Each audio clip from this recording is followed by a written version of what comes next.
everybody, welcome to the first episode of Pushing Buttons, the video game podcast made by three guys who love video games. I'm Robert. My name is Kyle. I'm Kevin. And we just love talking about video games. We talk all the time. We wanted an outlet to get all of this video game goodness out of us, and we thought a good way would be to share it with all you guys. Basically, our boss gets mad at us when we talk about video games on the clock too much. We all work together, so we see each other a lot, and there's a lot that we don't get to talk to each other about.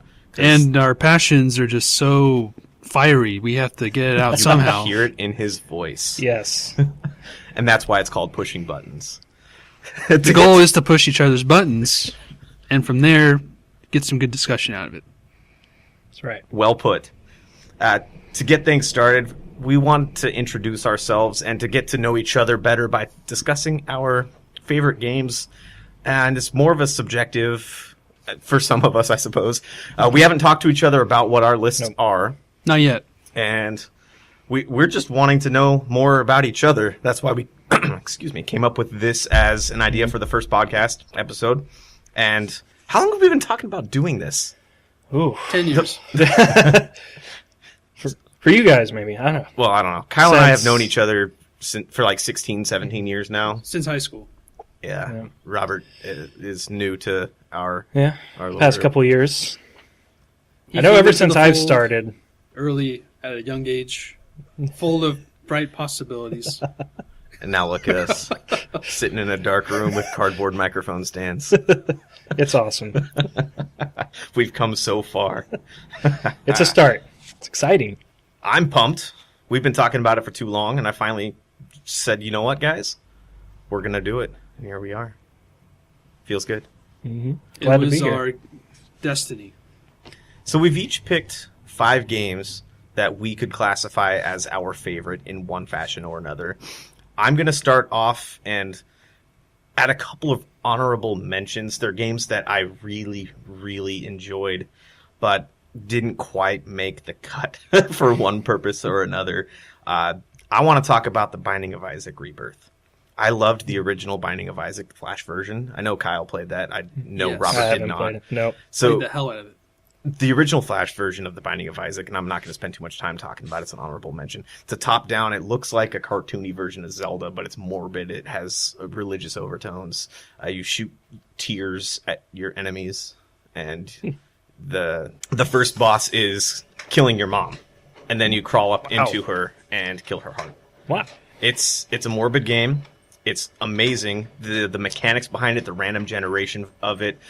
They finally just released the last booster pack. I'm really hoping that printer's not going off. It is forever and ever and ever.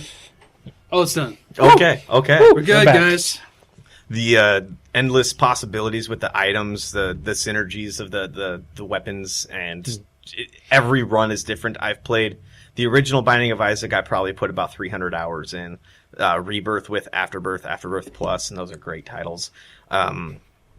Probably 700, 800 hours. I don't even know because I own it on the PS4, PS That's Vita. amazing. I have it on Steam. I have it everywhere. They just released the last booster pack to it and added like 800 new rooms and added just a bunch of stuff to it. Like I said, I'm not going to go into too much detail, but that's the game I've played the most in life.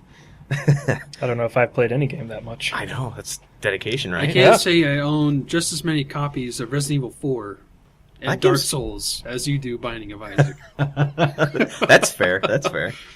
Did you just give us a spoiler as to your No. list? Okay. Not at all. Just making sure. Diablo 2 was late middle school, early high school for me. That's probably...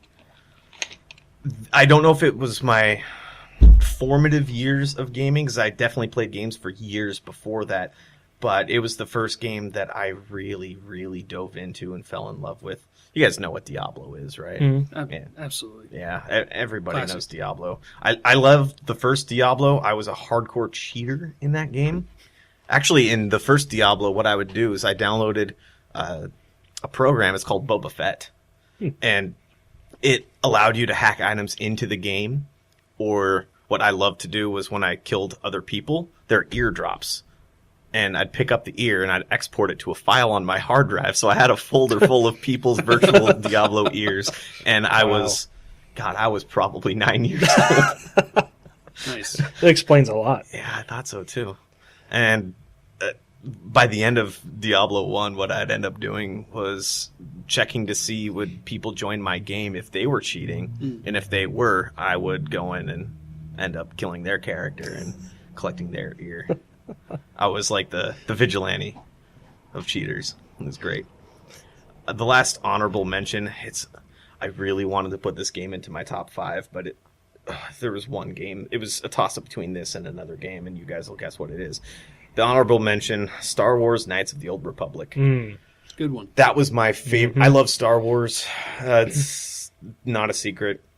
I'm going to talk about Star Wars a lot, I'm sure, as we do. As we all will, I'm sure. Yeah. Except for Not me. as much. Yeah. Not so much me, but these two, yeah. Knights of the Old Republic was, for me, it was where BioWare was its best.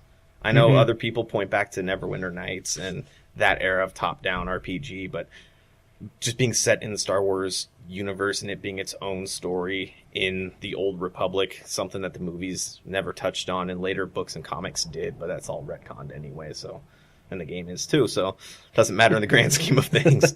But I loved that game. I played it probably 3 times all the way through, not to mention how many times I started it again and never played it after that. It was... Did you guys play that? Did you play it? I know you did. Oh, yeah. Oh, yeah, absolutely. Okay. I didn't know that for sure whether or not you did. We probably talked about it at one point. I'm sure we did. Yeah, I think I only played through that once. And the sequel. What class But, did you play? You soldier. I know you. You I- were a soldier. I am definitely a soldier. In any game where you pick a class, either. Mass Effect, you did the same thing? Yeah. Wow. So did I. I like guns. Soldier was the one class Shooting in guns Mass in Effect. games. I didn't. Clarify. It's not one of those podcasts. Soldier is one of the classes in Mass Effect I didn't play. I'm just gonna get right into my list. Mass Effect. These aren't in any order.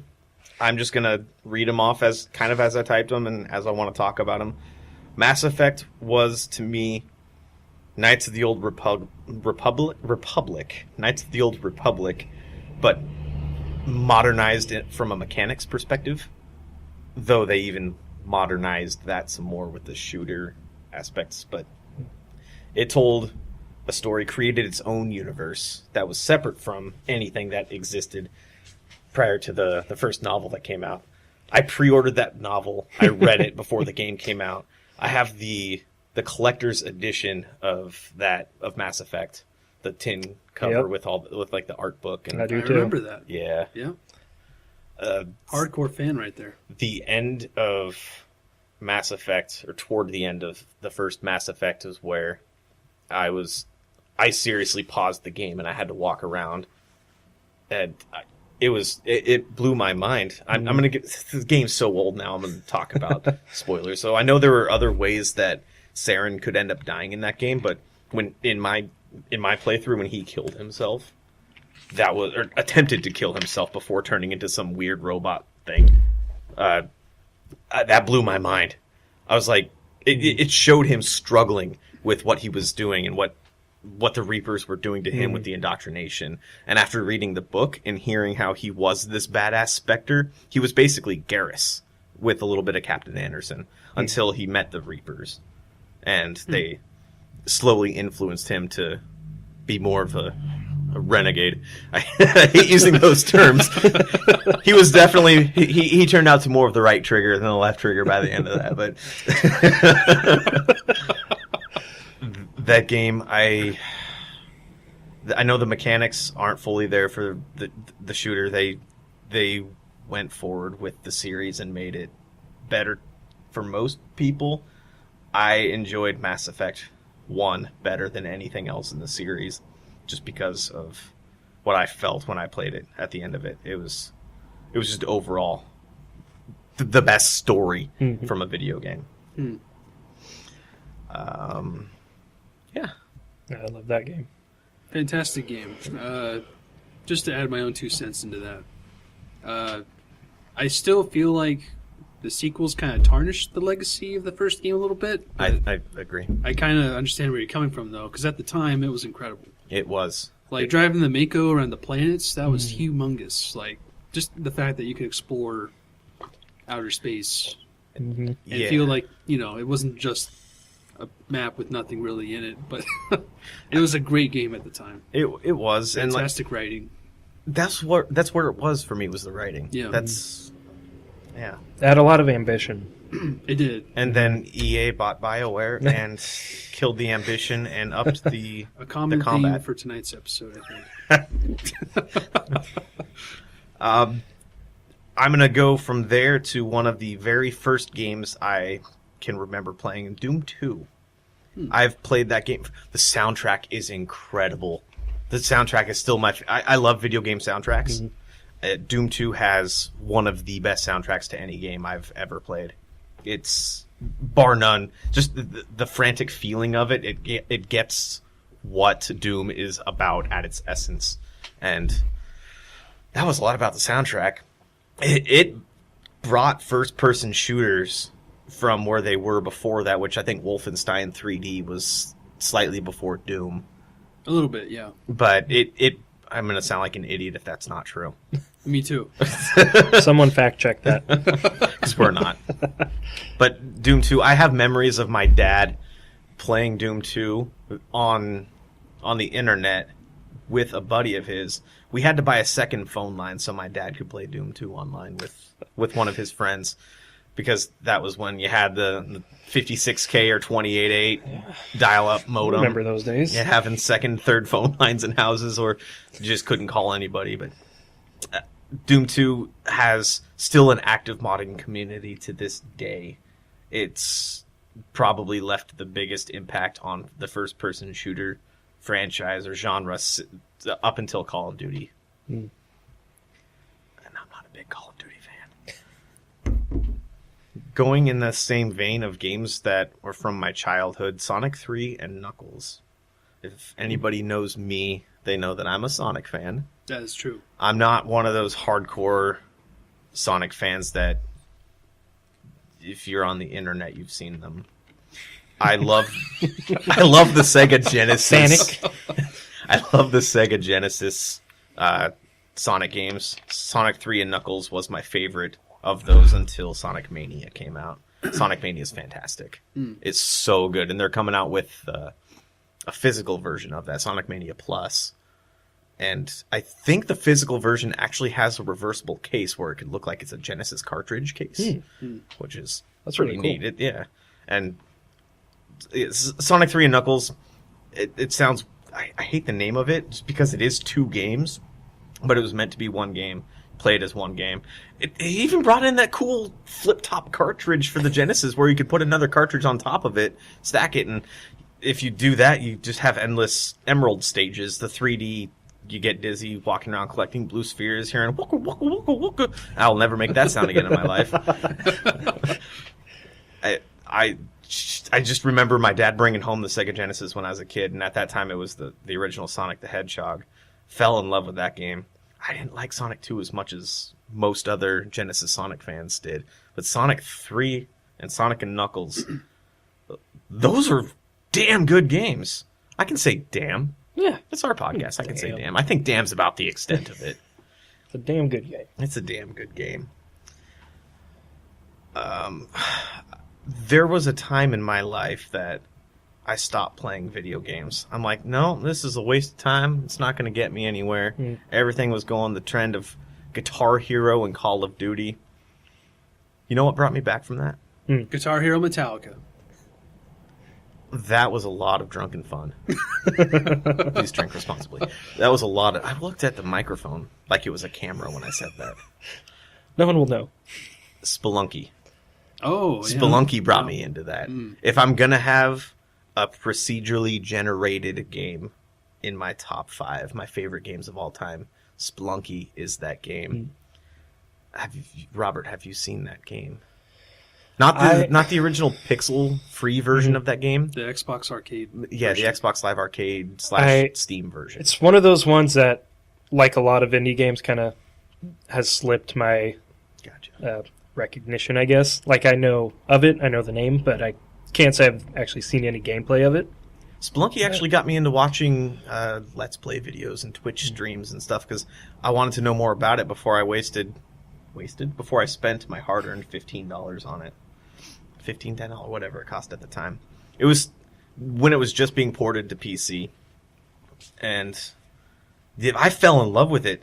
It's the mechanics behind it. Everything is just everything's so well thought out. Like just how far your whip can reach, the mechanics behind your jump, the procedural generation. There's actually a video that I watched on the level generation and how it works, and it's mind blowing seeing how much effort was put into such. And at the time, it just looks like a really small game that doesn't mean anything. But my God, there was so much love put into that game. And I always said that, no, Spelunky is perfect. They don't need to make a sequel.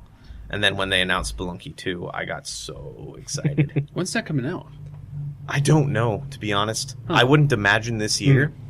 I think it was announced late last year. Oh, wow. That's pretty recent. I wouldn't be surprised if something showed up at E3 or at one of the PAXs, or if the creator Derek Yu just tweets something out randomly sometime this year. I'd be surprised if it came out this year, just knowing how much care he puts into his games. It's next level. That's already 4 of them, isn't it? It is. I think so. You're going pretty quick. Yeah, I was hoping this would take a little bit more time. Just Don't worry, I'll take more time. Okay. Okay. The last game, probably one of my favorite. It's definitely one of my favorite. I don't know how it ranks within these 5. Star Wars Galaxies and Empire Divided. Oh, interesting. Another choice. Star Wars game. Yeah. Yeah, it was the only MMO I've ever played for more than a couple of weeks, other than when the Old Republic came out, and that was just because I was bored and wanted something that reminded me of the old Knights of the Old Republic. Star Wars Galaxies, I lived in that game. And that's what that game was amazing for, is it felt like you lived in it.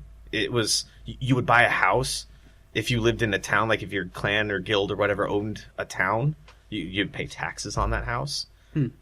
Everything was, the economy was all community driven. There was no price. There weren't any vendors other than actual other people that made a character, and you could only have one character until you unlocked a Jedi. But they would pick a class to build armor or to build weapons or droids or spaceships or whatever it may be. And I think they ended up increasing the... I'm not going to talk about the combat upgrade and the new game experience when they tried to make it like World of Warcraft and failed miserably. Before that game tried to add quests to it, and you could do whatever you wanted to do, mix and match any classes you wanted to. That was Star Wars to me. I think that's to this day why I love Star Wars as much as I do. That I felt like I lived between episodes 4 and 5. I felt like I lived on Naboo or Tatooine, or my guild had a town on Naboo, and just being an Imperial in that, I remember taking as many faction quests as I could to try to build up faction points to get my Stormtrooper armor. I didn't want to wear it because it wasn't good armor, but I wanted to display it in my house for no one to see. And that was the thing about it, is you wanted to kill crate dragons to collect the pearls, and yeah, you used them as lightsaber crystals when you unlock Jedi and everything, but you wanted to get the cool stuff to be able to display, just to say, hey, I did this virtually. And the fact that it meant nothing in the real world, but meant everything in that world was incredible. I didn't do homework during that time. I let everything else go by the wayside. I even became religious during that time period and realized I don't want to do that, so I could play more Star Wars Galaxies. Became your second life. I never tried Second Life. Me neither. I tried World of Warcraft. I've tried EverQuest 2 when that first came out. And with WoW, I played that vanilla. I never played that as with any of the expansions, and I hope I'm not stepping on anyone's toes while talking about WoW. But No. Okay. Yeah, that's the basic of my background with video games. I mean, I've played crap loads of other video games. I'm into a lot of the indie stuff. My Steam backlog right now, my Steam library has about 600 games on it because I'll buy a game. Well, I'm subscribed to the Humble Monthly, so I get 7 games every month, 7 to 12 games every month. I buy Humble Monthly bundles. I buy all the other indie bundles. I shop on GOG.com, GreenManGaming.com. This is not sponsored by anybody. I was a sucker for all the Steam sales when those first started kicking off. Oh, and God, guilty. when you had to refresh the page every hour and a half to see what the flash sales The were. daily deals! It was all about the 4-hour flash sales, the daily deals. And then they nerfed the daily deals, and now Steam Everything's- sales suck now. Everything's on sale for the entire week. And it's Yeah. like, you'll There's either nothing wait. fun about it. Yeah, you'll either wait until the last minute to buy whatever you're going to get, or you just be Yeah. like, no, I'll wait till the next sale when it's down another Exactly. 5%. Yeah, it's not fun anymore because you weren't constantly frothing at the mouth for these awesome deals, 75% off. For Oh my Fallout god, I could get 3 Darksiders 1 for $5! with all the DLC. That's where Unheard they get you. of. That's where they get you, is the DLC. See, as a non-PC gamer, I've never had the joy of experiencing any of that. But you kind of get the same feeling now with Steam sales that you do with the PS4 flash sales. Or I'm sure Yeah. Xbox. It's not the Well- same anymore, though.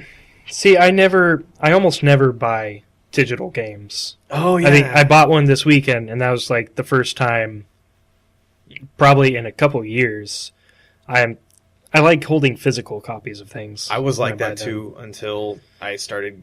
My Steam library went from Counter-Strike and Half-Life 2 to having about 600 games now. It's weird for me. I used to always get the physical copy, and then I moved out at 30, and I'm like, I don't have space anymore for all When of you- this shit. When Yeah, you're that paying for gets your you. own space. And I'm just like, I can't store all this stuff anymore because I have all these boxes everywhere in my place. And I'm just like, what do I do with all this stuff? So now I buy digital mostly. I still buy solid copies of PS4 games. Yeah, when it comes to console games, I still buy But physical when, copies. when it comes to PC, I buy digital all the way. Yeah, I just pre-ordered the Spyro Reignited, I think is what they call the remastered version of the Spyro trilogy. I just pre-ordered that, and obviously I'm going to get a physical copy of that. That's mostly for my fiance to play, though. She was the reason I bought the Crash remaster, and definitely the reason I got this one as well. I didn't play Spyro. I didn't have a PS1. I went from a Sega Genesis to an N64. I had a PlayStation 1, the original PlayStation, but I didn't play it very much because I had an N64, and to me it had the better games at the time. So I played Spyro on my friend's PS1. Can't remember if it was the first or second Spyro, but I loved that game. And then, yeah, I started on an N64 and never owned a PlayStation until PS3 when I finally got one. So I missed out on all those PS2 games as well. I bought a PS2, but it was after I already had a 360 for years. So it was at the very end of the PS2's life cycle. It's probably Which was a long life cycle it for really a console. was. Oh, man, it was forever. Mm-hmm. Yeah.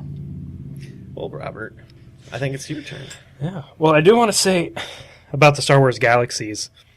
I always have memories of where I used to live when I was little. I would go to the Fred Meyers, and that's where I would go to look at the games and stuff. That was like the biggest store there.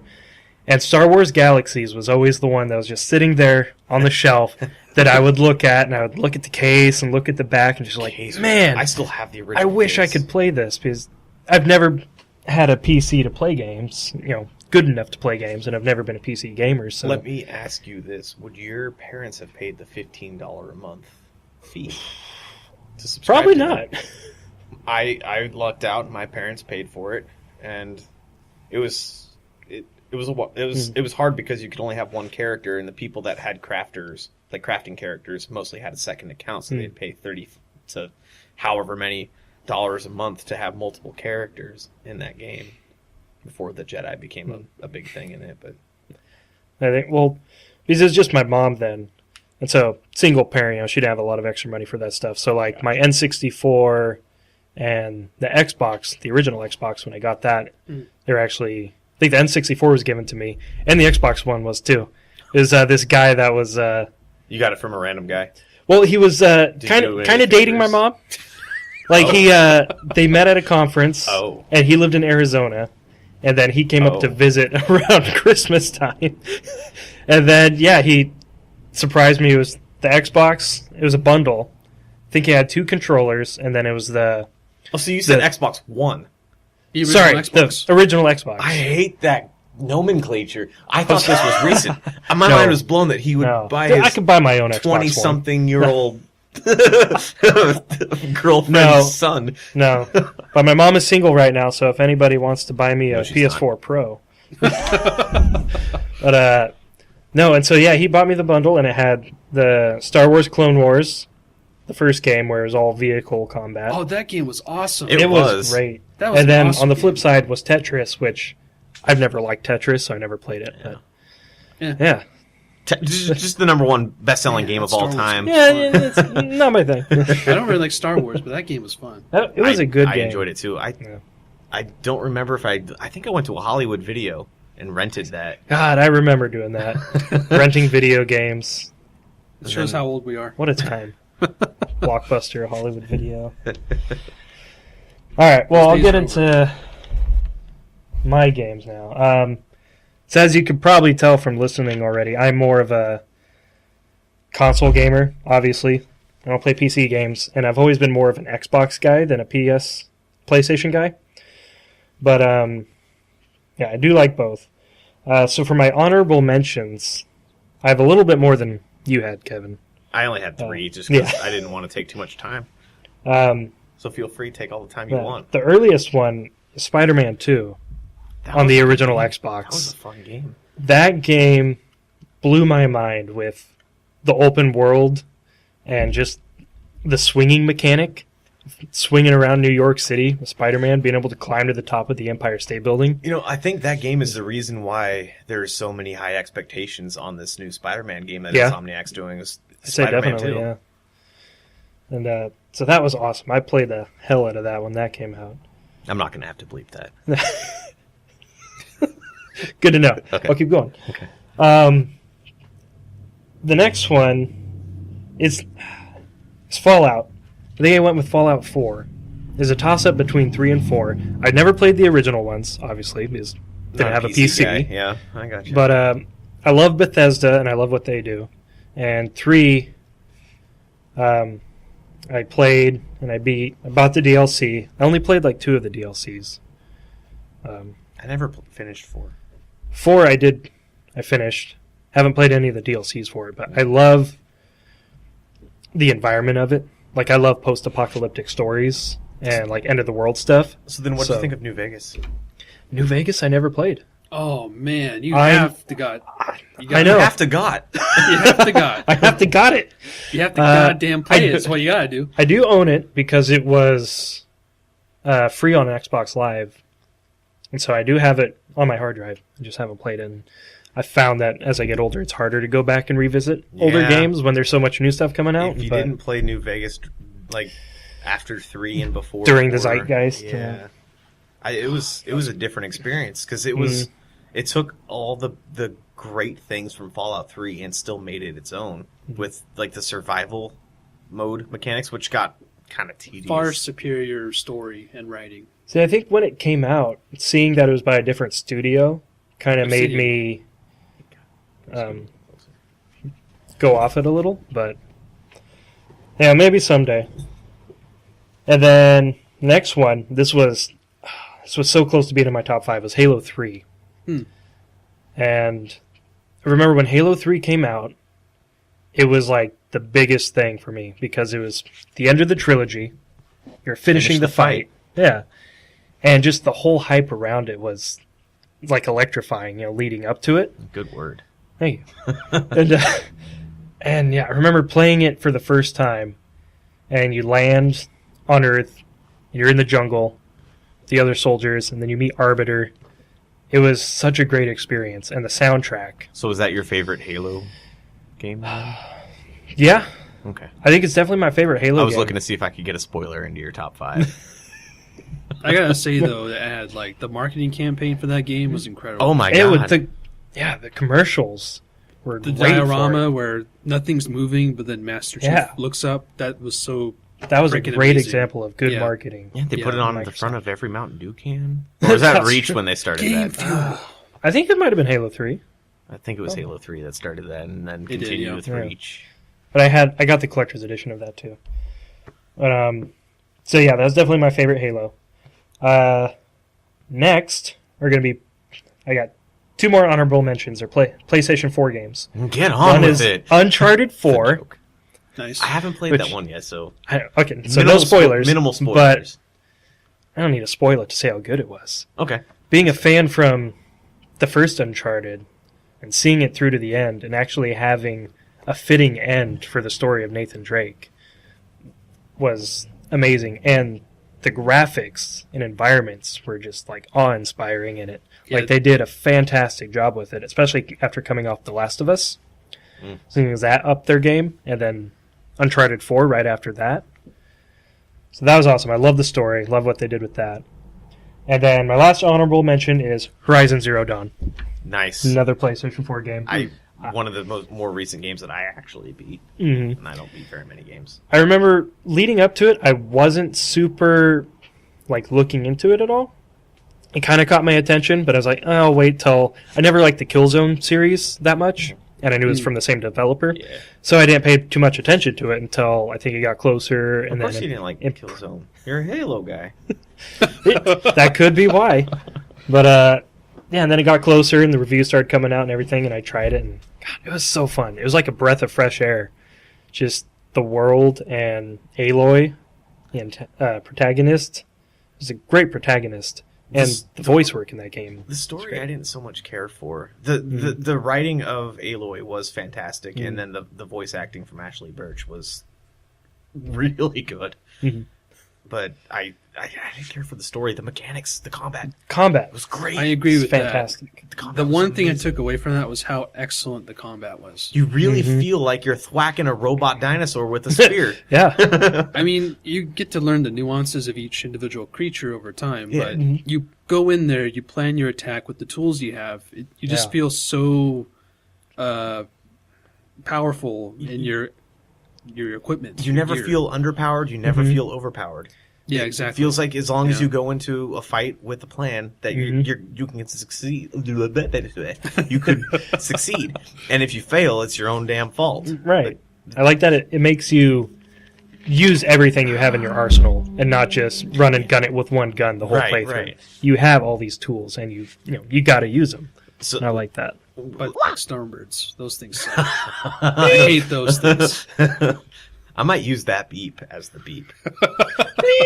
Going back to your Uncharted, Yeah. I wanted to actually tell you when I had a Facebook page Mhm. back in the day. I got finished playing Uncharted 2 and I did a pseudo review of it. Uh-huh. And I thought I was like being so cool. Like, I'm going to write a review and I'm going to put a score at the end of it. I gave it a 10 out of 10. Uncharted 2 was phenomenal. I loved that. Was a close, I'd say close second to being my favorite Uncharted. Hmm. Yeah. All right. Well, that was too long on the honorable mentions. I apologize. That's all good. We got plenty of time. Okay, so now for my top 5, and again, this is like Kevin's. It's not in any order. They're just top 5 of my favorite games that were most impactful on my life, I guess. I just realized when I said I was going to go, I didn't say who it was. These people don't know me. You don't know us.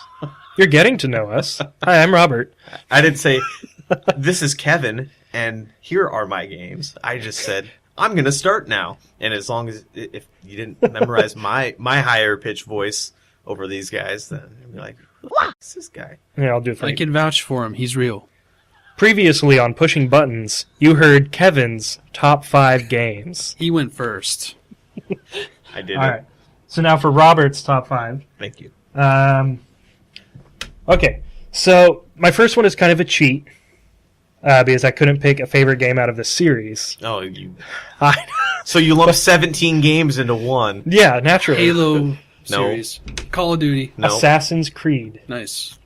There's so many games that I love in that series. I love the first one when it came out, first of all.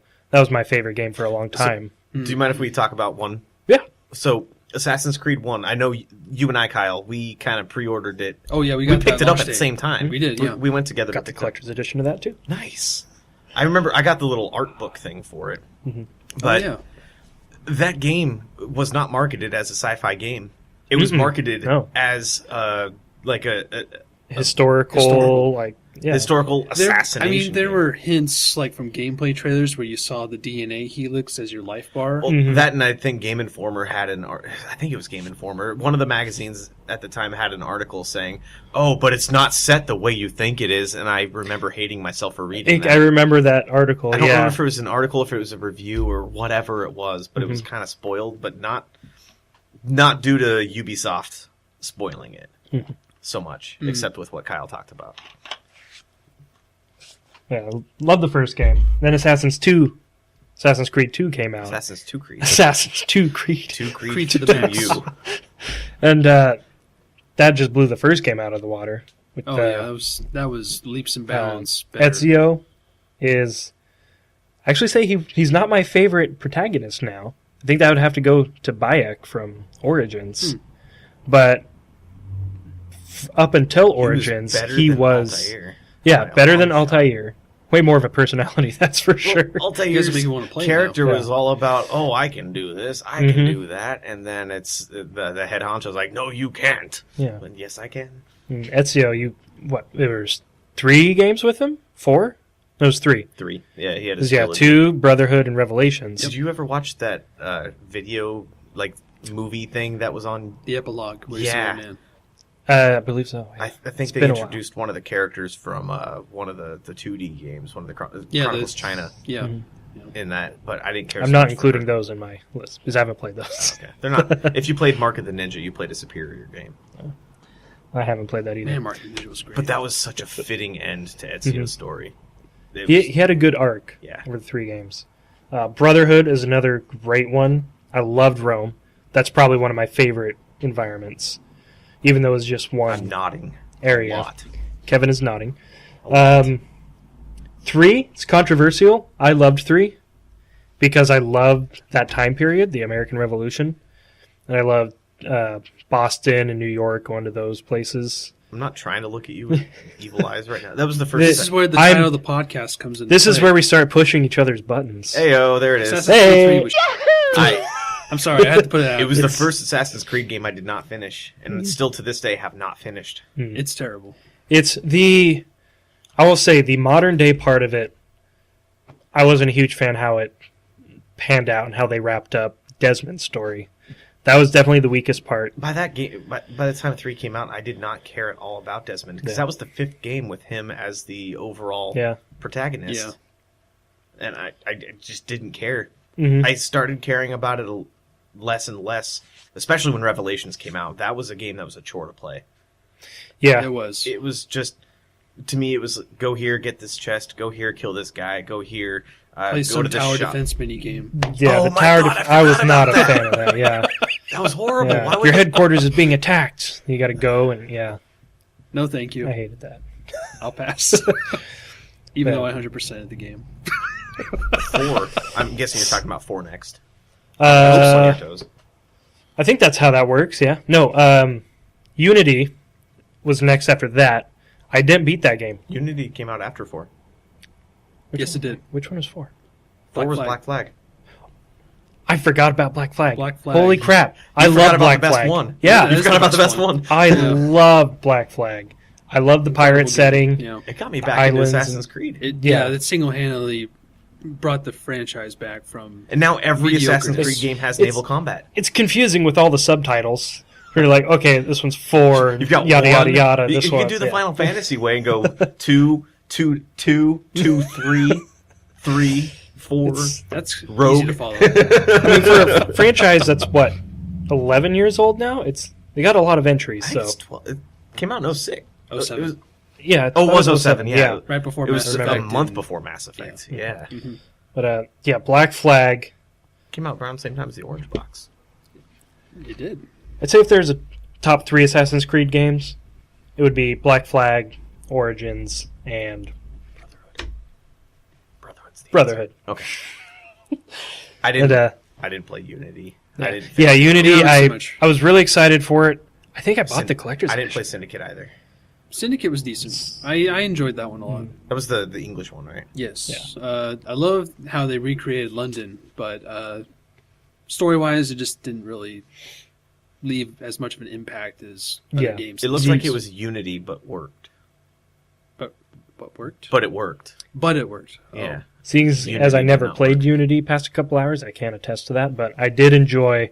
After not beating Unity, I took a break, and then I played Syndicate. I think 2 years after it came out, and that got me back into it. And that was fun. And then Origins, of course. I loved Origins, even though it just came out. Yeah, I did. I beat the story. Oh, nice. I did beat the story before God I of War. really came out. liked Bayek. He was, in my opinion, a great protagonist. I liked the relationship with his wife. Yeah. I like how they did that, and I love historical stuff. So the setting was awesome. I love Egypt. Yes, it was a really good setting. It was cool the first time sliding down a pyramid. The story, what I was going to say, between Bayek and Aya, I think it was well told as well. I agree. I really enjoyed that portion of it. I didn't care so much for... It seemed like the story didn't progress too much to me, because it was just Bayek yelling, not quite to the extent of Kratos, but it was... It was Bayek just talking... I like that. It was Bayek just saying, "Oh, I'm gonna kill the person that killed my son," and it was over and over again. Yeah, I would say. Sorry, I think that was the beginning of the game. I know. I actually played it a little bit yesterday. Oh, because I didn't even think about it. Sorry. That's okay. Well, basically, I got to Siwa, I think it's called, and I was trying to do the first mission, and the combat I lost interest really fast. Really? I did, because I'm sure I'm not in it enough yet to really get a feel for it. It took me a while to get... Yeah. Because it is a change. It's it took me a while to drastic get change. into It didn't feel like an previous game. Assassin's Creed game. It just felt like... It felt like it was trying to emulate a Souls game in the combat. I wouldn't even say that. I would say it feels like just a generic third-person slasher action RPG type thing. And just first impressions weren't really good. Like, I love the environment, and the world map looks huge. It is. Like, I was shocked at it. I was like, holy crap, I don't want to play another open world game for another year. I just already finished God feel of that War. But anyway, continue with your list. Okay. Yeah. So moving right along. Right along. The next one is Skyrim. As I said before, I love Bethesda games. You like open world games. I do. I'm definitely...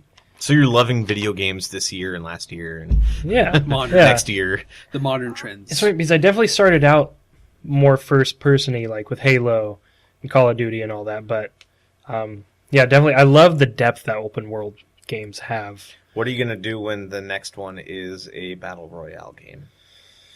I don't even want to think about it. I don't think it'll happen. No. Trading card games enough. Well, why do you like Skyrim? Because dragons, for one. Okay. Dragons are amazing.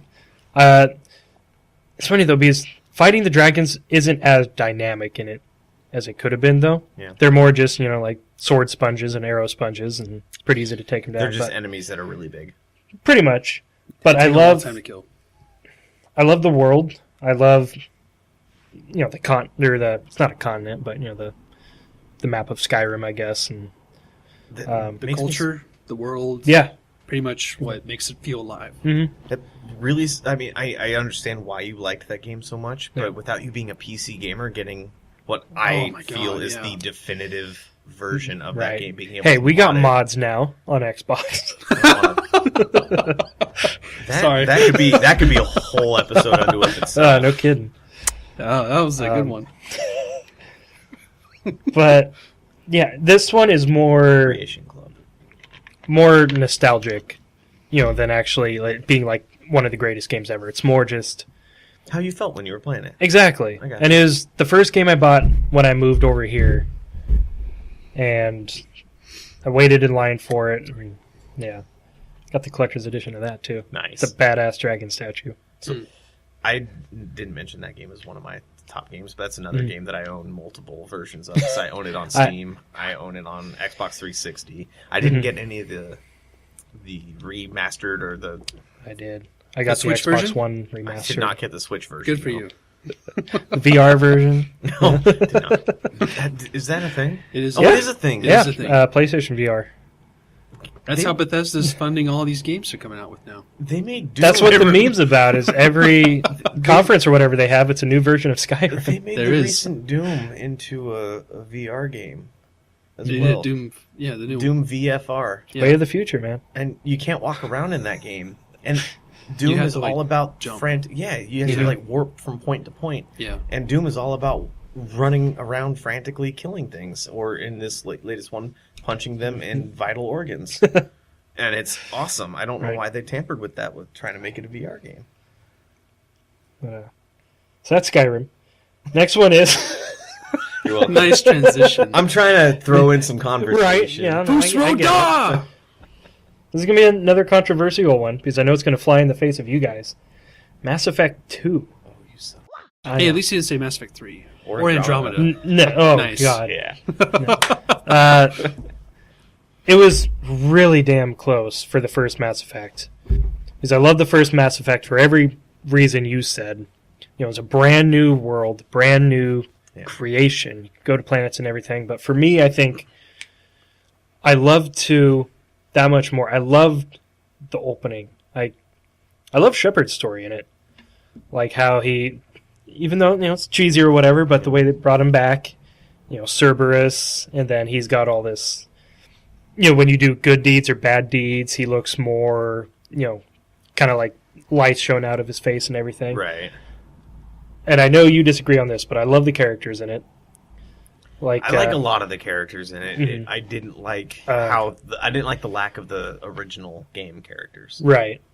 Yeah, I like how they just threw either Ashley or Caden Yeah. in there just for like a mission or so. And then Well, nobody had Caden left alive after the first one. Everybody had Ashley left alive after Yeah, the first one. I think Yeah. so. Every playthrough, I never let Caden live. And seeing where he ends up in Mass Effect 3 just does not make me regret that decision at all. Dude, he's in the grave in Mass Effect 3. and I will say I don't really remember Mass That's Effect true. 3, so I don't either. it's 2 is really the peak for me. Yeah. 2 was a more fleshed out game, gameplay wise. Mhm. They spent a lot of time making it feel like a third person shooter rather than Yeah. an RPG with third person shooter mechanics. Mhm. They fleshed out the combat and the feel of walking around and exploring things. Yeah. They focus a lot less on the RPG side of things and didn't tell a story that resonated with me as much.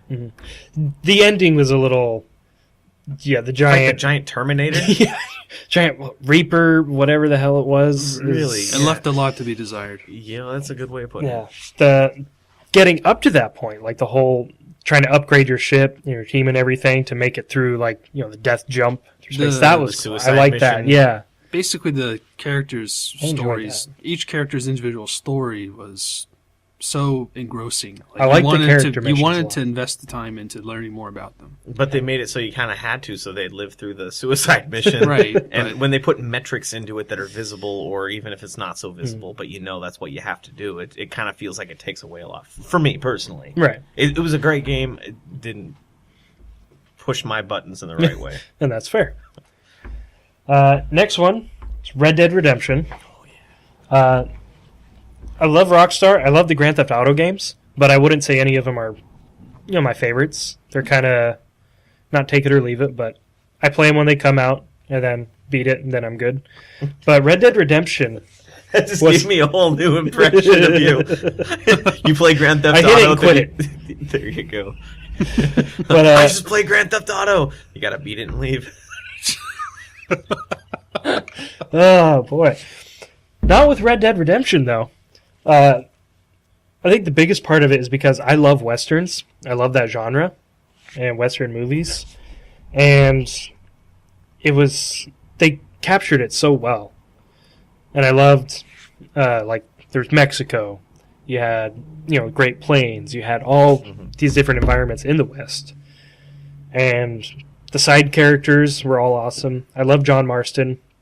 I thought his journey of trying to track down all his old gang members, do away with them, was a really good story. It was a redemption story. Yeah, and you never beat it, right?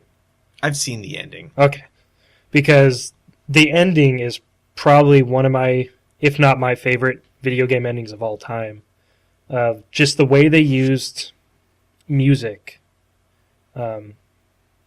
Like after he falls, he dies. Mm-hmm. And then you come back as a son, years later, was so perfect as a way to continue the game after that. And the way they actually had like a song with words, like an actual song, not a score during that moment. And that was perfect how they used that. And I love that. Mm-hmm. And that ending sat with me for a while. So that's that one. The last one, I think, is probably closest to the top for me. It's the first BioShock. Ooh, good choice. Thank you. This is the one I was talking about yesterday where I forgot about it until I had my list and like, crap. That franchise is one of my favorite first-person shooter franchises. Yes. I never played the second one beyond the first hour or two. Infinite I really liked as well. Infinite was great. But definitely the first BioShock was, when that came out, it was eye-opening for me because I hadn't played anything like that. And parts of it were pretty damn close to a horror game. And I didn't like scary games, but everything in it just pulled me in and I wanted to keep playing even though I was scared. But just the art design in every level of that game was incredible. And the enemies, like the Splicer, I think? It's like the weird lady with the scythes that goes on the ceiling. The Gene Splicer, yeah. It scared the crap out of me. But it was a great enemy. It's terrifying. And the combat was fantastic. Having a wrench in one hand and biotic, shooting. Not biotic, that's Mass Effect. Right. What was it called? He had like tonics and stuff. I can't remember what the car is called. Just freezing him and whacking him with the wrench. It was beautiful, Play Grand Theft Auto and beat it. You freeze a guy and whack him. It's the only way to do it in that order.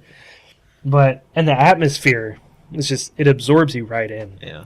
And I can always go back and play it and feel like the same emotions that I was going through the first time I played it. And the music in that game as well. See, I'm kind of like you. I love soundtracks. I love video game soundtracks. And they had a fantastic one. I love video game soundtracks. Sorry. Not just in the game. Outside as well. Outside of the game, I like to listen to a lot of video game soundtracks. Crypt of the Necrodancer has one of my favorite video game soundtracks to just listen to. But yeah, that game had an amazing soundtrack, especially while you're in the game. Yeah.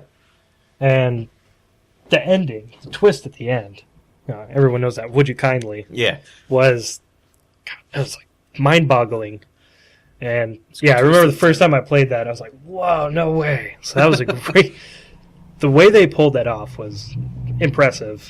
And I've been a fan ever since. And I haven't played it in a couple years, but I did get the collection for Xbox One. Gotcha. Nice. I have that on Steam, but I think that was because I owned them all on Steam. They gifted the collection to me. I really do want to replay that soon, but... Great series, so Did you see that they're... I don't know if they're rebooting or what the deal is, but System Shock. I did see that. I have heard good things about the original game. System Shock 2 is amazing. But I won't talk about that just yet.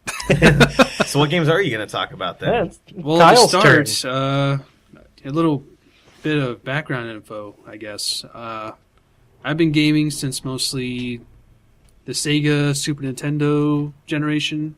I'm sure that's where Kevin and I share a lot of similarities in our viewpoints in regards to certain video games. But you were a Nintendo guy, weren't you? For the most part, I didn't really hit my stride until N64. Gotcha. That was my first real console that I had gifted to me. And one of the first games I remember playing on it was not Super Mario 64, but Zelda Ocarina of Time. And I'll get into that a little later. But from there, it's kind of just progressed profoundly. I would say out of the three of us, I have played the widest variety of genres, I would say. I could see that. Yeah. And I I feel like I have a well-rounded view, but at the same time, I might push some buttons here and there. We'll see how That's what that the show is goes. all about. Hey, that's the name of the show.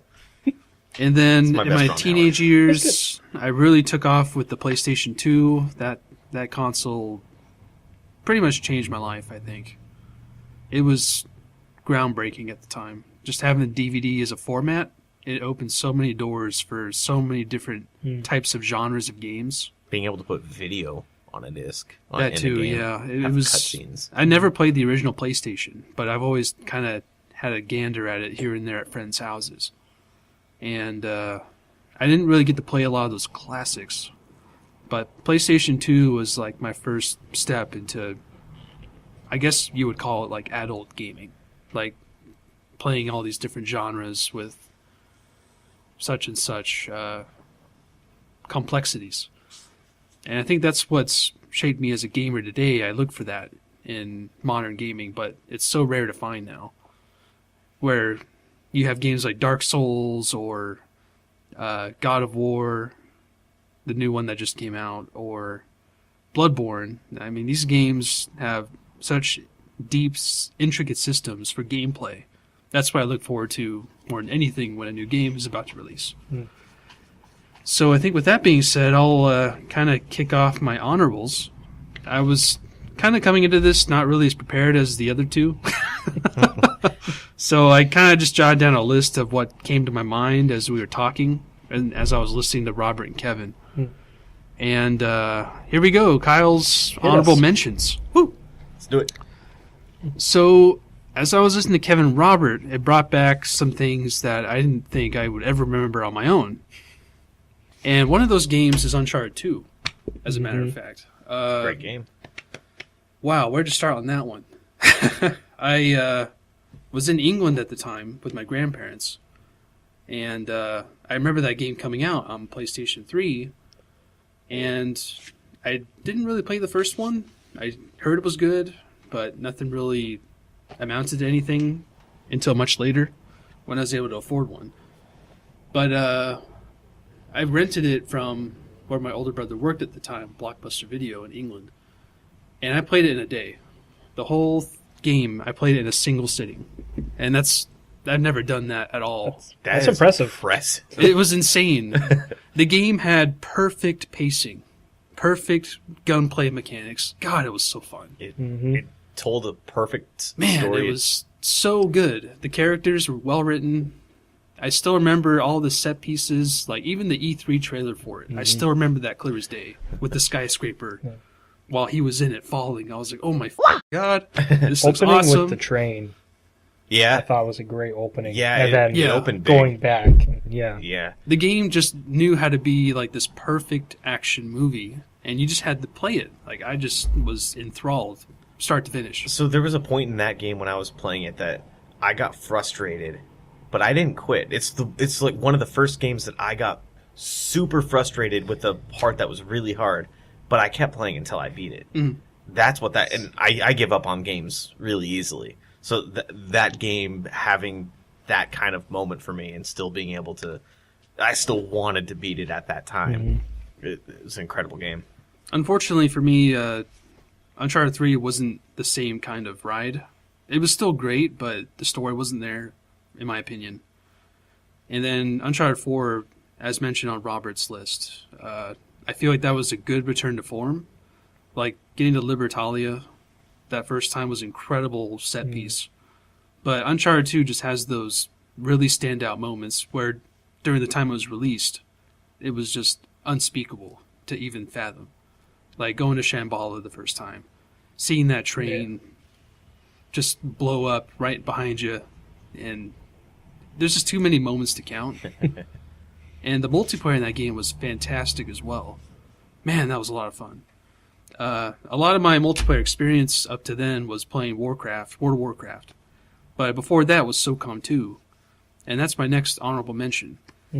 Nice segue. Good segue. SOCOM 2, man, I was only 13 or so when the SOCOM series first came out on the PlayStation 2. But that game to me was instrumental in my entry into multiplayer games. Because up to then, you had like Smash Brothers on N64, Mario Kart, and those games are great. Those are fun.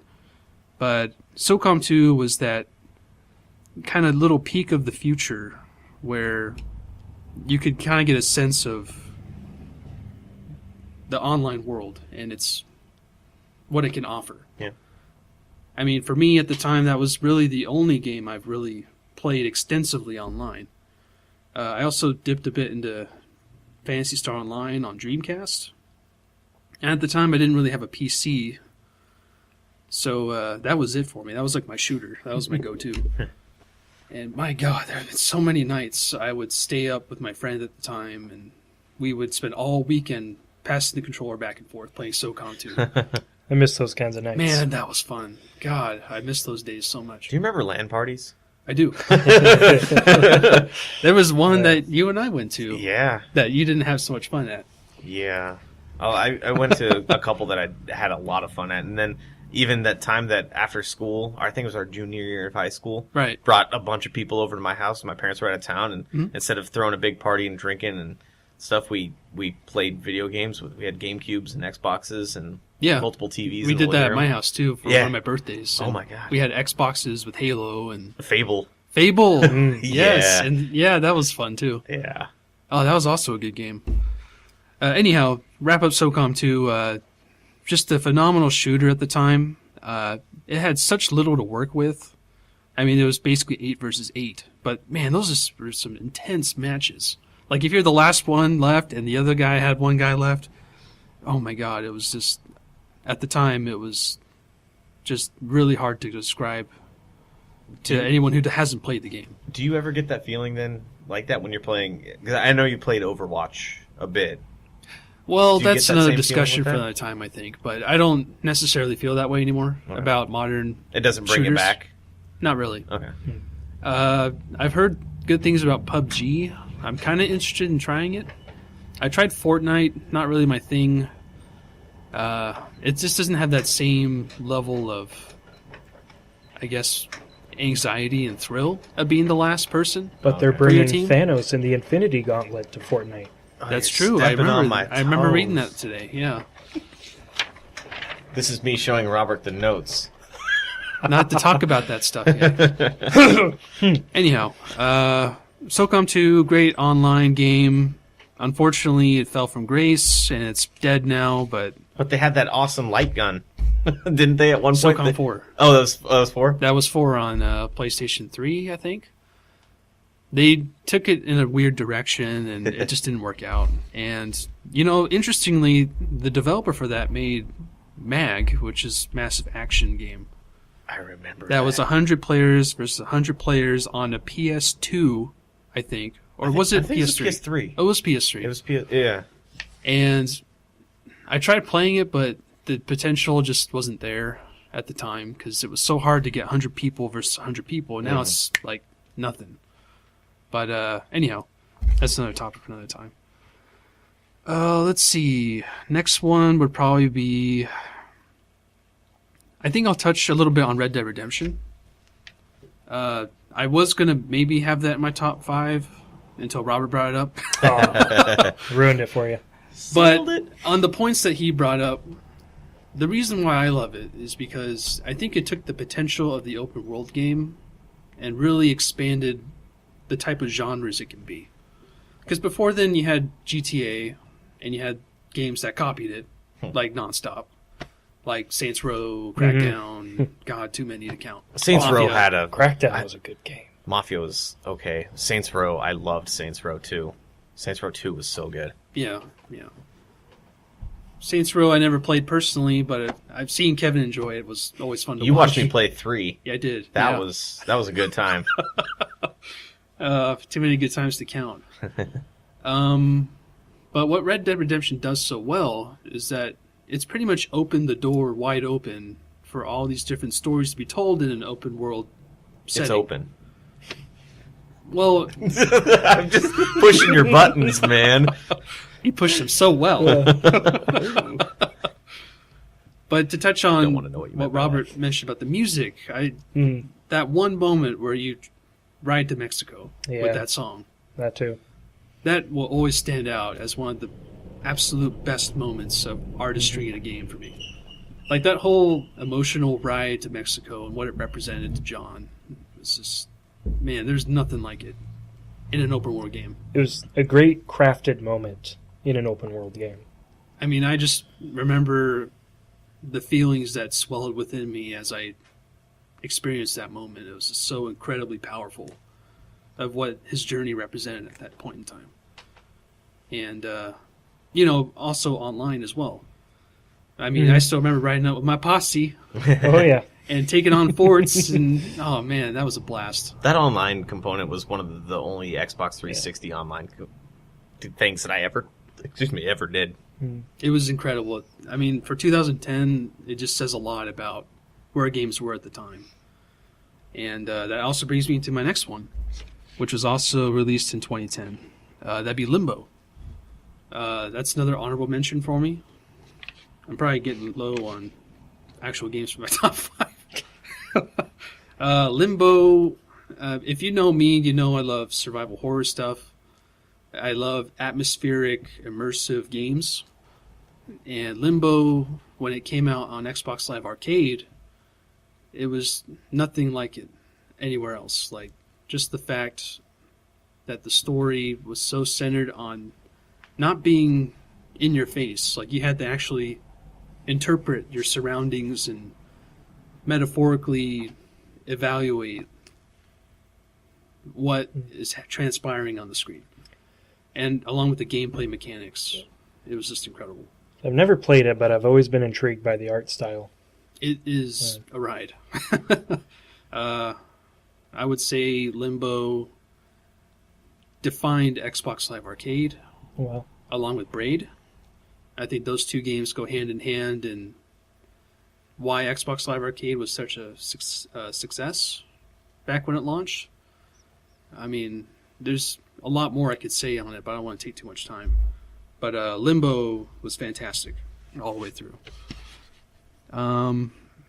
Gosh, I got so many games written down here. Just all these memories were... If you're going to keep talking about honorable mentions, I could just add like 17 more to my list right now, and they won't all be Assassin's Creed games either. I mean, I guess I'll start getting into the top 5. Okay. Kyle's top 5 games. I'm stoked. I want to see what you came up with for your... I'll get the obvious one out of the way, because I know I talk about it a lot. I'm going to mention the Dark Souls series. I can't particularly nail down to one, but it's a tie between Bloodborne and Dark Souls 1. For me, it represents that challenge that is really lacking in games today. Single-player games, I should clarify, not multiplayer. The gameplay mechanics of it overall emphasize the lore and the universe that it's in. Basically, what I really enjoy about gaming is immersive experiences, and I think Dark Souls nails it. The series nails it altogether. So, for me, somebody who's never played a game like that, which one, if I were to jump in head first, which one would you... that's an interesting question, because technically the series starts way before even Demon's Souls came out, because the developer From Software, they made games in the past like Armored Core and the Ace Combat series, I think. So you can tell they brought some elements from those into their games. And I think they may have also developed another PS1 game back in the day that borrowed elements from what they would bring into future titles. But I think you should start with Dark Souls 1, for sure. I did try playing Demon's Souls at one point. Demon's Souls, for me personally, was a great game. Like, it was fantastic, but that game was too confusing for its own good. And, basically with the servers now shut down, it's not going to be the same game. Yeah. Because you have to grind out these tendencies for the world. There's white world and black world. And you have to do certain things to adjust the level of it. And depending on what tendency the world is, different characters can appear and give you new items, new quests. Well, not quests per se, but different NPCs you can interact with. Gotcha. But Dark Souls 1's a perfect entry point, I believe. It just captivates. Well, it captivated me. I mean, that's why it's in my top 5. It's interesting to see what that series did, specifically what Dark Souls did to that genre, and how you get games like Elix, you get games like The Surge, you get Salt and Sanctuary, the 2D Dark Souls and where that genre is going, and how it's still. I don't know if it is. Would you classify it as its own genre, or is it just a more well thought out hack and slash? That's a really good question. If I had to really, well, you don't have to worry about it. I was curious what your thoughts were on that. I would classify it as its own genre. I wouldn't know what to call it. Most people call it a Soulsborne. Well, yeah, I mean, obviously that's the meme name of it, but I think for those games, they're so unique in what they offer to the player. Gotcha. They put you in this world. They say, go figure out what the hell you have to do in it to survive. And they pretty much just leave you to your own devices. You investigate the story by actually reading the descriptions of the items. They don't just give it to you. They have to give you some NPCs to interact with, but they don't really talk about who they are or what they're doing in the world. You have to find that motivation out yourself by following their events. And as you help them, they appear later in the game. Huh. But I think for me personally, out of all of them, I have to put Bloodborne as the best one. Just to put it in a nutshell, I think what the world builds into as you progress further in the game, it just opens up so many different Lovecraftian elements that I really enjoy experiencing in the game. I haven't really done a lot of reading into the Lovecraft stuff, but just what that game throws at you is unbelievable to even comprehend. It matches the psyche of the characters living in that world, to put it into a brief statement. So anyway, that's my first one. And this is in no particular order, by the way. Okay. Just whatever I feel like is in the moment. It's kind of hard to put games in any sort of numerical ranking. Change. It's all subjective. Yeah. So I've done one. Let's see. I think I'll go with this one next. This one isn't necessarily my favorite game for the game itself. I think it's one of my favorite games for what it represents to the whole franchise as a whole and the future of that franchise. And I think that'll be Zelda Breath of the Wild. As a Zelda player, I also have Ocarina of Time and Majora's Mask written down here. But I think out of all three of those, I think what the future of the franchise is going to settle on is this direction. It's such a good way to go from. It's open world done right, I think. I immediately played Horizon Zero Dawn after playing Breath of the Wild. And the first thing that came to my mind was, God damn it, I can't climb anything.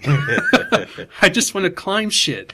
And you can't do that in other games. And that little mechanic just opened the door for so much unique exploration opportunities. I think another aspect of it is the fact that from here, there's so much potential for future installments of the franchise. Because prior to Breath of the Wild, we had Skyward Sword. My God, that was a dull game. I never played that one. And then Twilight Princess before that was okay, but again, it just copied what worked in the past, which was Ocarina of Time. And I was getting fatigued from it. Yeah. It was just getting to be a chore to play Zelda. And I was like, I never thought this would happen. My 11-year-old self is like, what the hell are you doing? This is Zelda! Is that how you spoke when you were 11 years old? Exactly. What the hell? Well, the weird thing is that's usually what Nintendo's so good at, is not iterating, but making new leaps and bounds in their franchise. They innovate a lot, exactly. but within their own franchises, they just don't follow through sometimes. Like I remember with Mario specifically, Galaxy was amazing, and Galaxy 2 was even better. But the fact that there even was a Galaxy 2 Yeah, just shows you. they seem to do this repeat thing for each generation of consoles. Like they'll stick with one method for like Wii, and then they'll Well, they had to make something that went along with the Wii motion controls. The waggle, yeah. Yeah. And they kind of just copied and pasted and add new ideas. But I think Zelda Breath of the Wild, what it does so well is it just opens the door for so many new ideas to come into the history of the franchise. Because there's so many opportunities there to expand upon those fundamental design decisions. That's what I love about it so much. There's some college words right there. Bravo. Robert and Kevin are just looking at me with wide eyes like, what the hell? Should be teaching us. But from a game design standpoint, I think Zelda Breath of the Wild, not so much for the story, like it's kind of forgettable to be honest. And I mean the characters have their moments, but it's the gameplay. I mean, it's repetitive as you play longer and longer. But they have such a great foundation to build so much more on top of what's possible in the franchise that it's got me excited again. And for that reason, it's in my top 5. Nice. Thanks. Next one on the list, I have to talk about this one. Dead Space. Ooh. I'm a huge survival horror fan. Watching my older brother play Resident Evil on the original PS1 when he would rent it from a Blockbuster or something, it scared the shit out of me. And I was like, why am I so afraid of this game and zombies? And, you know, I was always so fearful of Resident Evil because of that reason. And it wasn't my first exposure to survival horror. I played Resident Evil eventually. Like, the remake is one of the greatest remakes of all time, if you've played it or have experienced it or not. I haven't. But I'm really hoping the Resident Evil 2 remake is going to be in the same vein of that. But when Dead Space came out, it was a huge leap for me personally. I just turned 21. It actually came out on my 21st birthday, which is pretty cool. And it was the day I made the leap from standard definition to high definition. Ooh. And that was the first game I played on it. This is like the day you became a man, basically. Yeah. I lost my HD virginity that day. You didn't have to go to the bar to feel like a man on your 21st. You had to get an HD TV and play some... and a six-pack of Corona. Ooh. I'm not going to comment on that. But aside from that perspective, Dead Space is just a passion project through and through. Like, the game is built with every single amount of detail painstakingly added to the game. I mean, compared to other games nowadays, it's obviously not as technically marvelous. Okay. But what Dead Space does so well is that it seamlessly immerses you into the game. And some people might disagree with that, but... I tried playing it, and I didn't... I gave it like maybe 2 hours, and I was like, I'm not feeling it. Yeah. I don't know what it was about it, but the fact that there's no HUD and it's incorporated into the game's mechanics, That was ingenious. it's incredible. There's no other game like it. Yeah, There really isn't. Yeah. Like I still have yet to see another game do that as well as Dead Space. yeah. And from there, like the sound design, playing that with headphones is like the craziest thing you can do in gaming, aside from playing PT with headphones. No thanks. Yeah, exactly. I can't do that. No way.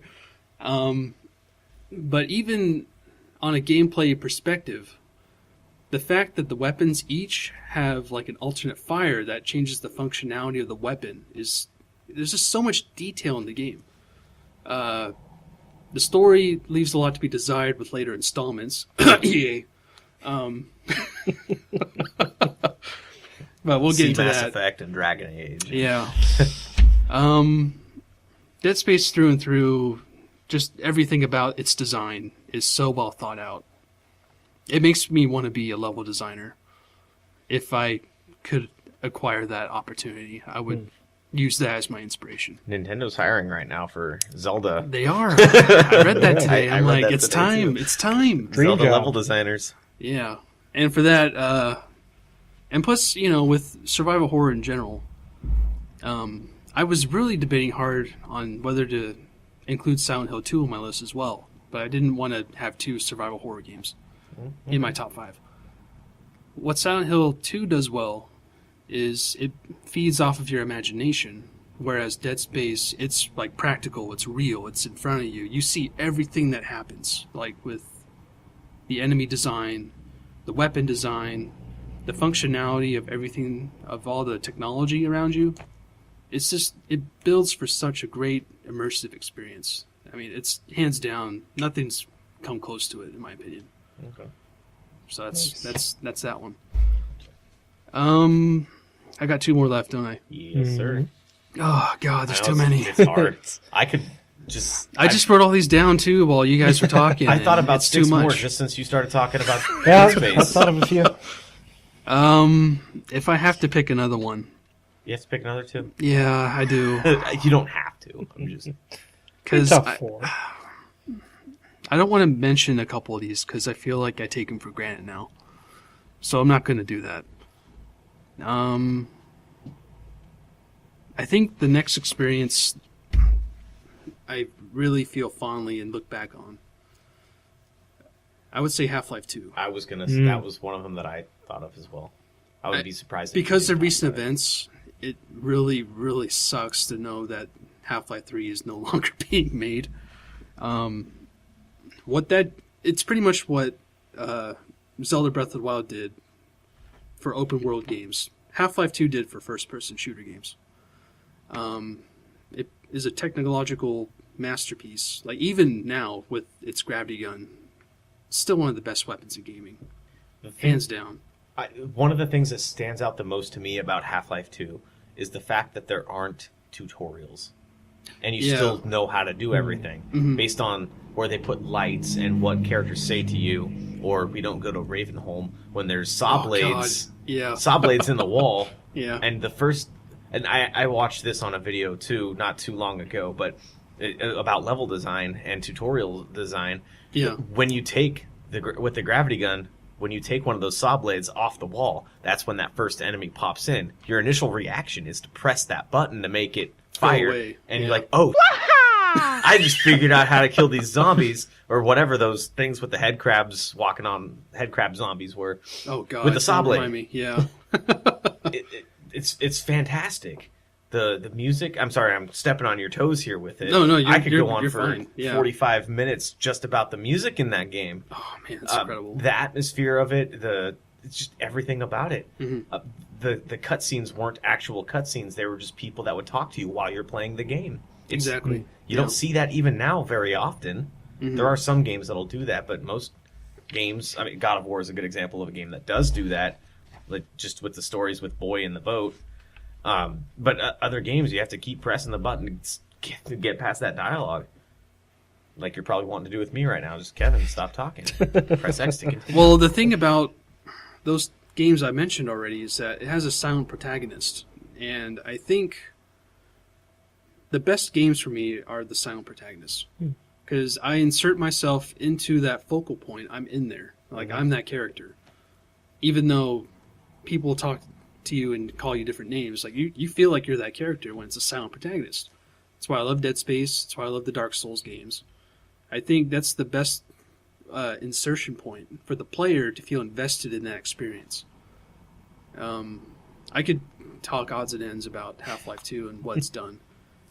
I mean, when it came out, it was revolutionary. Like, for a first-person shooter, like the sound effects of the guns, like the shotgun, the Magnum, the pistol, The pulse rifle. That was exactly. Yeah. That's You the could feel one. that just by God, the way hearing it sounds with the bass, like I don't know how they did it, but they nailed the sound design. Yeah. It's incredible. Like there's nothing first-person shooter-wise that, in my opinion, comes close. But I haven't really played a lot of modern-day shooters.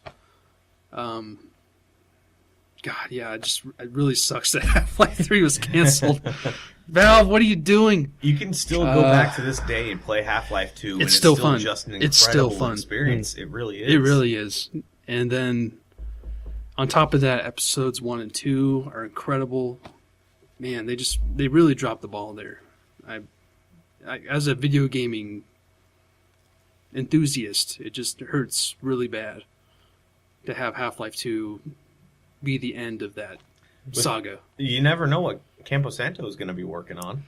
I know. That's interesting. After Firewatch, you never know. Anyway, let's see, I had one more to go? Yes, sir. Oh, geez. I think I already talked about all my favorites. There's a bonus one then. Throw us for Those a are loop. the most, the ones that stood out the most, like, immediately grabbed me. If I have to grab another one, I'm sorry, guys. Well, let me throw one out there for you. This might not be you, it might be you and I together, but the Guitar Hero and Rock Band franchise. Oh. Before that got driven into the ground. Well, I would say this. It was a one-of-a-kind genre of games. Until it was a 100 of a kind. Yeah, and then it just died. But, Yeah. I mean, it wasn't, like, the best game of all time type material, but as a party game, It was was an a- incredible party. it was a a great great party party game. And at a time when Kevin and I were in I our missed 20s, man, it was nice to have that kind of camaraderie with the Rock Band series and the Guitar Hero series. And I didn't get into that franchise until 3, Guitar Hero 3. I didn't even think of this. I bought the first one on a whim. Like, I didn't even realize I wanted to play it, but I bought it anyway. And then I bought Guitar Hero 2, and that was just awesome as hell. Rocks the 80s. And then, yeah, the spin-offs for that. And I don't know when it was that really took off for us, but it was probably Guitar Hero Metallica. Because, Kevin and I, we were going to go see Metallica December, and we see Megadeth and Slayer, but it's on our bucket list to do. Yeah. And we're excited to see it! Hell yeah! Hell yeah! I will not be attending. Oh, we won't hear. Wasn't invited. But, anyway. Tickets are expensive. I guess for the last one, it's got to be the most important one. And it's actually going to end on the same note as Kevin's, I think. It's going to be World of Warcraft. Man, it's affected my life more than any other game. There's been bad times. There's been good times. There's been times where I don't even play it, but it's always there. World of Warcraft, when it first came out, nothing like it. It just streamlined everything about the MMORPG process. Before World of Warcraft, there was EverQuest, Dark Right, Age of Camelot. Right. There were a lot of games out there that were like it, but nothing as fluid, nothing as streamlined, nothing as accessible as World of Warcraft. It was very niche genre. Yeah. Like, I didn't have personal experience with EverQuest, but one of my first actual, I wouldn't call it MMORPG, but just an online RPG played with other people was Phantasy Star Online on Dreamcast. And I remember having a group of friends online that I would, die to play with whenever I got home from school. And World of Warcraft just took that up to 11 to go back to the Guitar Hero reference. Like, everything about it made sense. The world building, just the fact that you could traverse all of these zones on 2 separate continents. It was so huge at the time. And each expansion thereafter expanded that even more, but I see what you did the there. quality, wasn't always there. But for the game that's affected me most personally, it's Warcraft. I mean, I dropped out of college because of it, so there's that. I It think got there's a me lot of stories through. like that. It personally got me through the passing of my grandfather. It got me through my own religious turmoil, which Kevin and I both share. Different extents. But Got me through high school, college. Man, it was always there for me. So I'm an addict. Although My I'm name's taking a Kyle break. And I'm an addict. A WoW addict. Wow. I mean, it's my dream to go to BlizzCon one day and maybe do it for this show. That'd be awesome. So That's the thing that Blizzard does really well with their games is they'll take a genre like the MMO and make it their own. And now yeah. everybody compares any MMO that comes out To Warcraft. to World of Warcraft. Anybody compares any RTS nowadays to StarCraft or Warcraft. Oh, yeah. Any top-down RPG is a Diablo-like or a Diablo clone. That's what it is. And there are games that I enjoy playing better than modern-day Diablo. Like Diablo 3 is fun, but it's not as fun as Grim Dawn. It's not as fun as... I had a lot of fun playing the Van Helsing games. The Adventures of Van Helsing. Blizzard does make their game the one to imitate. Anyhow, to make a long story short, that's my top 5 list. I hope you enjoyed listening to it. I think I went the longest. Yeah, that's okay. That's okay. I'm doing editing, so I can play with that. First episode. And now, not only do we know a little bit more about each other, but you know a little bit more about us as well. Yes. Yeah. Thanks for getting to know us. Yeah. So, Robert, what have you been doing lately? Oh, boy. Well, let's see. This weekend, I finished Far Cry 5. Nice. Got that when that came out. Big fan of the Far Cry series since Far Cry 3. Never played the previous ones. Yeah, Far Cry 5 is a lot of fun. I like that it came back to like America, I guess. I like the rural setting rather than like, past ones have been like tropical or Himalayas or whatever. Mm-hmm. I like that it felt close to home. Story was, it's a Far Cry story. Did the game, when you were playing it, did it feel like you were playing first-person shooter Assassin's Creed? Because that's what Ubisoft games nowadays are to me. It's not just all Assassin's Creed, it's every game's the same. It did it to me, and it actually kind of differentiated itself from the past Far Cries, because you don't have the towers to unlock now. It's just the map just naturally unfogs wherever you go. So I was never a huge hater of the tower element at all in the first place. Of it. I didn't hate it. It's like, it's another tower climbing Ubisoft game. They did it with the Crew. Their multiplayer. Did they really? Yeah, their multiplayer driving racing game. They had radio towers to unlock portions of the map. I always wanted to play that because I like the idea of driving across the country. But I played the beta. It was pretty fun. I would never pay to play it. I think I played the demo, and I didn't like the driving mechanics, so I never played it any further. I actually played it with mouse and keyboard, and it actually felt pretty good, honestly. Maybe that's the difference. But, so I finished that. It was good. I think I finished basically everything, so I don't feel the need to go back and play anymore. But once the DLC comes out, I think damn near. Nice. Yeah. I think there's one or two things. I hate games where they have time challenges or like in this one they have you have to get in the plane or your skydiving suit, your wingsuit, fly through the rings and all that in a certain time, and I hate those kind of things, so I didn't do those. But so that's good. But the thing I really wanted to talk about was Sunday. I downloaded Firewatch. It's just $5 on Xbox Live, and I booted it up, and I played the entire thing through to the end in one sitting. Damn. And I think it's 4 hours, I think. It's a pretty short game, but I don't ever play indie games, and it blew me away with what they did with such a short amount of time. And the beginning tears you apart. Yeah, it does. Yeah, it's a great way to begin the game, and then the voice acting and the writing is just stellar. Mm-hmm. That's what really made it, and it makes me want to go back and play it again. Just even though it's just you're walking around, you're going over here to investigate this or that, but the dialogue the entire time between your character and Delilah, who's kind of like your boss in another tower, even though you guys never see each other, the writing and the characters and the voice acting is just superb. And it was a fantastic game, and the art style is different. It's that was something really that always unique. stuck with me was how gorgeous that game looked in all the trailers that were leading up to it. And it's got me really excited for whatever Campo Santo does next. Now they're on my radar. And I think it's cool because the next game they're doing is set in Egypt. So nice. it's in the valley of the Gods or in the Valley of Kings or something like that. They released a trailer. I saw the trailer. Yeah, it comes out next year, but so it's kind of cool. Like this game I just found that I loved, and now they're doing one of my favorite settings. So. Have you played any of those other style game like Gone Home or What Remains of Edith Finch? I have not, but I think now that I've played this, I'm gonna, next time they go on sale, I'm gonna pick them up. Gotcha. Cool. Nice.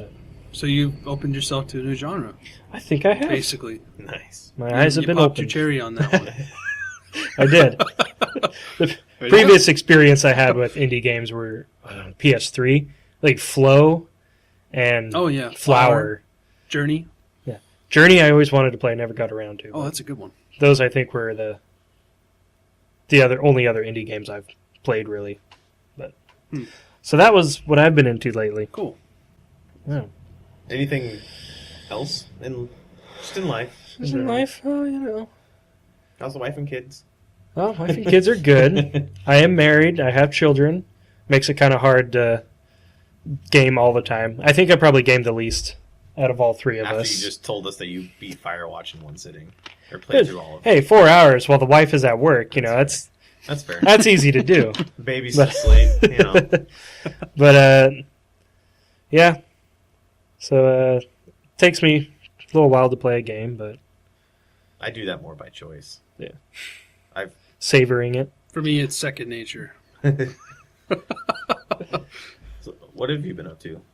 Well, I spent the weekend 100%ing God of War. Finished the game.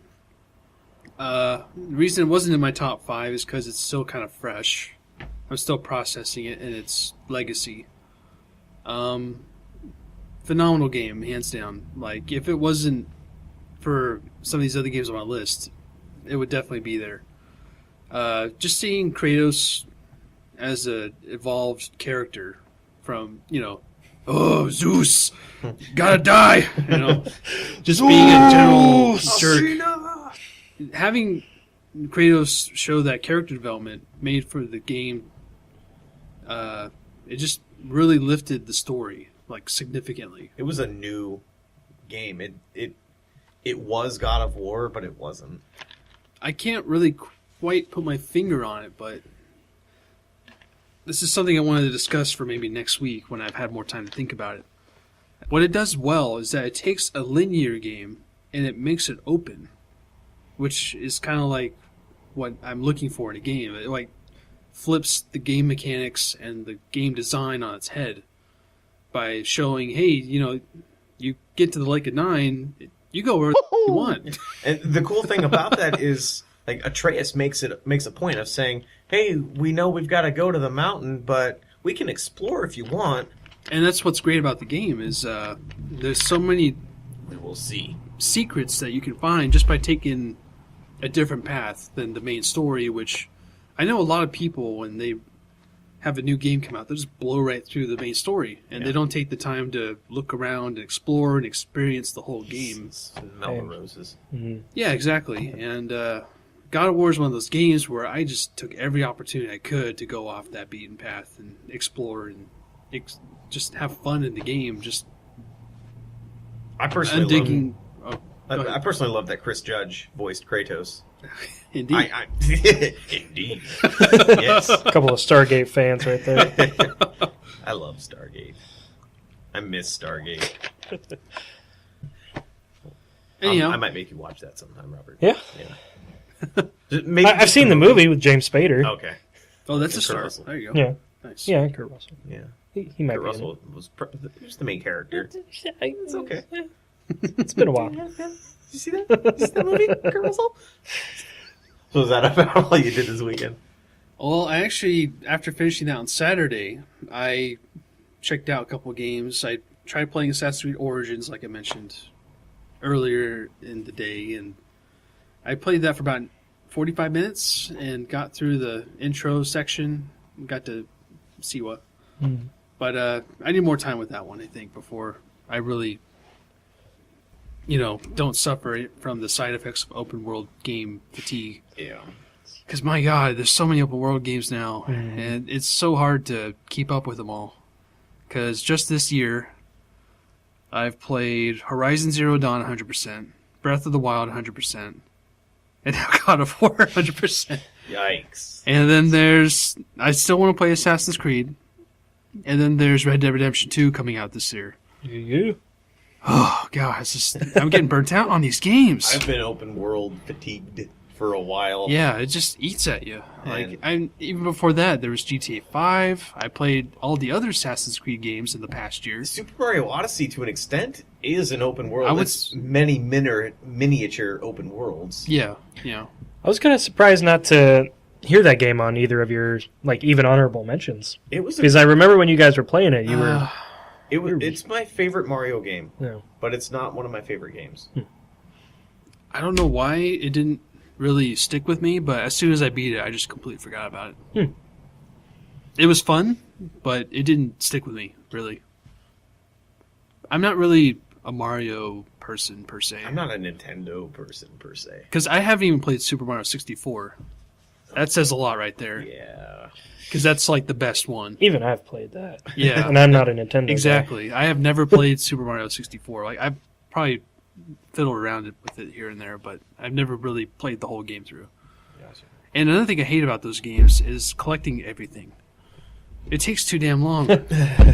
Yeah, I definitely am not going to get anywhere near 100%ing. So you don't have to 100% every game, Kyle. Yeah. Well, there's always games where it's fun to do so. God of War is definitely one of those games. Mario gets old because you keep hearing him make all that noise every time you jump. And you know. Anyway, I played a little bit more of God of War. I'm nowhere in that game. I probably put a good 15 hours into it, and I'm nowhere. I'm nowhere. I got the chisel. that's all right. You're about, I'd say, a third of the way through. Really? Yep. Because it doesn't feel that way. But I'll take your word for it. Wait, the chisel? I got the chisel. That's from the giant, right? Yeah. Oh, you're probably halfway then. Really? Yeah. That is a short game. Yeah. Because I mean, I've The main story's not that dilly-dallied a long. lot. I spent a lot of my time just exploring, like I said. Yeah, that's what I've been doing too. I got to a point where There's some a lot of of the side quests in the exploring game. was like, okay, I might come back to this later because you're level 6 and I'm level 3. But Anyway. yeah, a little bit of that. I'm watching the remix version of Season 4 of Arrested Development right now. Oh, yeah. Yeah, and they just dropped the Season 5 trailer. It dropped. Like, it didn't just It's float. It dropped. literally dropped. It was dropped. Made it splash. One might say that. I wouldn't, but one might. I'm really excited for that. I'm huge on Arrested Development. And Ron Howard as a director. I'm very stoked for Solo. Yeah. Solo's going to be good. Yeah. That's something we're all looking forward to. Even the non-Star Wars guy there. Yeah. Because it's not Star Wars. It's Arrested Development. Yeah. I was at the beach this weekend. I didn't get to do much of the podcast planning this weekend that I wanted to do. Making sure the microphones worked. That was a big one that knowing to turn up the volume on the mixing board to get to record. That's usually something you want to know in advance of recording. That might help. I figured it out. It's all good. Yeah, that's what I've been up to. Nice. Yeah. Oh, and I played a little bit of Hyperlight Drifter. Nice. As well. I've been playing a game called Dead Cells. It's in early access on Steam right now. I heard that was fun. Yeah. It's really good. It is really good. It's a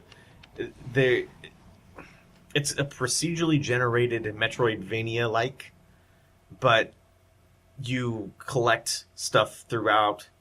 Like, you make progress throughout the runs. Like, you have cumulative progress with your unlocks. Like Rogue Legacy, I think, was the last kind of a roguelite game that was like that was of any note, where you don't just waste all your progress after you die. You actually make progress by having unlocks throughout the run, and builds up to the point where you can get to the next level, and then you die, and then you get to that level again, unlock something else. But the combat is really fun. Nice. It is really good. I highly recommend that you look at it. That'd be great. I've been thinking about playing Darkest Dungeon I know you did not like that game, Kyle. Oh man, no. And I know Robert will probably never play it or even look at it. Probably right. You never know. That's for another episode, I think. Yeah. Yeah, that's Kevin. And Good Kevin.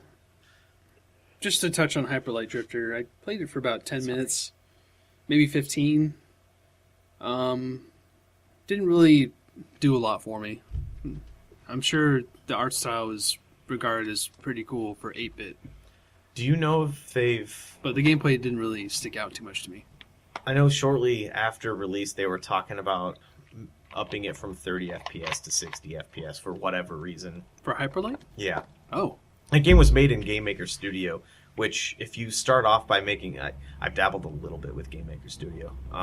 If you start off by making a game in 30 FPS, you're stuck with that unless you edit every single code that references a sprite that moves at a certain speed. Oh, and go jeez. to every room and change the room's That speed. sounds like a pain, yeah. And I heard that they were doing that. I don't Oh. know if they ended up doing it or not. Hmm.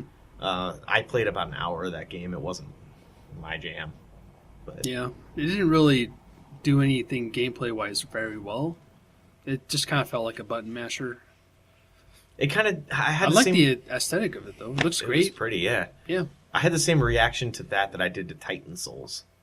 Oh, I think that was the name of it, right? Yeah. Titan Souls. Yeah. I bought it at launch, just like with Hyper Light Drifter. I bought both those games at launch, played them each for maybe half hour, 45 minutes, and never played them again. I have a short attention span for video games, but I thought that I would love both of them, and I was really excited for them. I really was. It happens. Yeah. Do you guys see that Runner 3 was announced? And it's No, I coming out didn't. this month? That's pretty cool. Yeah. Did you guys I ever have not play? either. Runner 2 was fun. Runner 2 is amazing. I even have on PS4 now, I've got the Bit Trip collection of the original Bit Trip 6 games, and then Runner 2. And I'm really looking forward to Runner 3. I'm not even sure if I've heard of it. What kind of game is it?